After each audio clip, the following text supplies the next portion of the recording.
Democrat. Early on, the Cavaliers and especially Tristan Thompson were really hurting you guys with offensive rebounds. As the game went on, not so much. What changed there? Well, I thought we got some really good minutes off the bench from McAdoo and Varejao. They came in and it may not seem like much, but just a handful of minutes where you're scrapping and clawing. That was important. And I thought Andre was brilliant, defending and boxing out and chasing down loose balls. And I don't know. I mean, in the end, we out-rebounded them, which seems crazy given what it looked like in the first half. But we just stayed with it. That was the main thing. Back left. Steve, Dave Feldman, CSN Bay Area. Can you talk about how good Harrison Barnes played, especially early? Yeah, Harrison was great. You know, made those early shots to help us get going. Did a great job defensively. Hit a huge three. I guess it was early fourth quarter. But he was fantastic. I mean, all of our guys played extremely well. We just competed like crazy, and it was a great response from Game 3 where we were really embarrassed by our performance. Scott in the front. San Francisco Chronicle. How were Steph and Clay able to get open for shots? They haven't been able to get open for shots with regularity through 3 games. Tonight, the shots were there. How come? Well, I don't know that the shots were that much better than they've been. I just think they got going. I mean, it's sooner or later it's going to happen with guys like that. You can't keep them down forever. And sometimes our best offense is our defense, and we were making stops, and we were able to get out and run and kind of flow into our offense. So maybe they got a few extra looks from that, but mainly it was just kind of law of averages took over, I think. Lowell.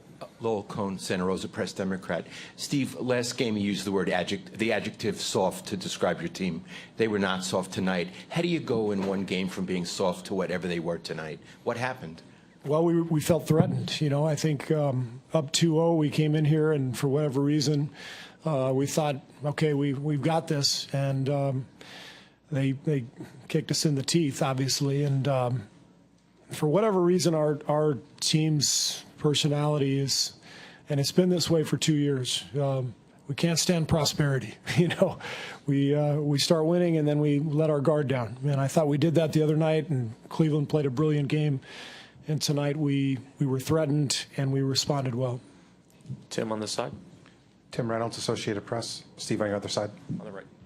Oh, yeah. Right. Do you have, I mean, it's impossible to predict, of course, but can you look at your guys in the huddle like going into the fourth tonight and just get a sense that a run like that is coming, that a lockdown flurry like that is coming from you guys? Well, we felt pretty good, as I said earlier, about just the way the game was going, and we always feel comfortable that if we're competing and defending, that over 48 minutes we're going to break loose at some point offensively. So the main focus has to be defense. Every possession, you know, we did a really good job of defending the three-point line after the first few minutes. I think they had 3 threes in the first 3 or 4 minutes. And so anytime we're defending like that and competing, we just feel like over the course of the game, we're going to have enough offense. It'll come our way to win the game. Back left. Steve, Michael Grange from Sportsnet in Toronto.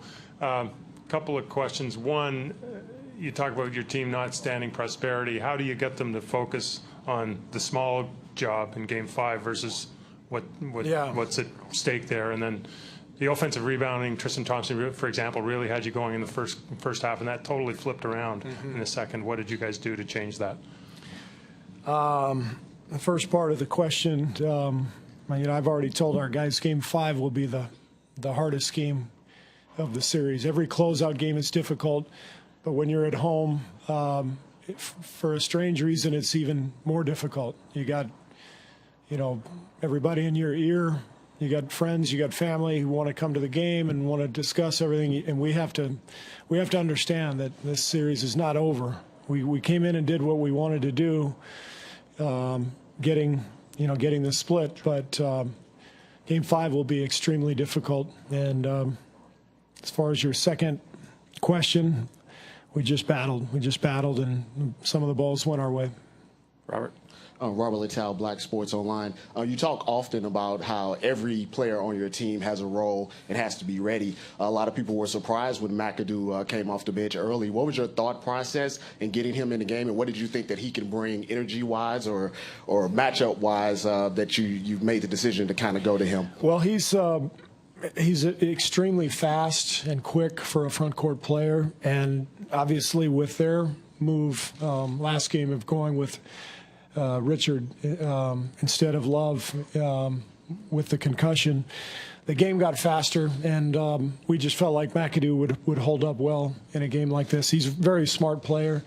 So I thought he came in and did a great job. He played 7-8 minutes and gave us a huge lift and gave our guys some rest.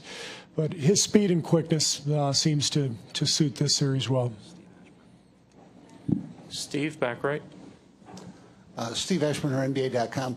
LeBron James is a player that's got all this experience and obviously so much success. When your guys are faced with the prospect of guarding him and containing him, I mean, how have they dealt with that challenge? What have you seen in your players when faced with that assignment? Well, we're just trying our best. I mean, he's a freight train out there, and you know, we have certain rules, and we're trying to follow our rules and just stay in front of him as best we can. But no matter what you do, he's going to have a huge stat line. He's going to impact the game in 1,000 different ways, and you just try to make his field goal attempts as difficult as possible. But it's a lot easier said than done. Mark in the middle. Steve, Mark Schwartz, CSPN. You called the team soft publicly. A lot of people were a little taken aback that you would do that. Draymond went even further and said we were punked.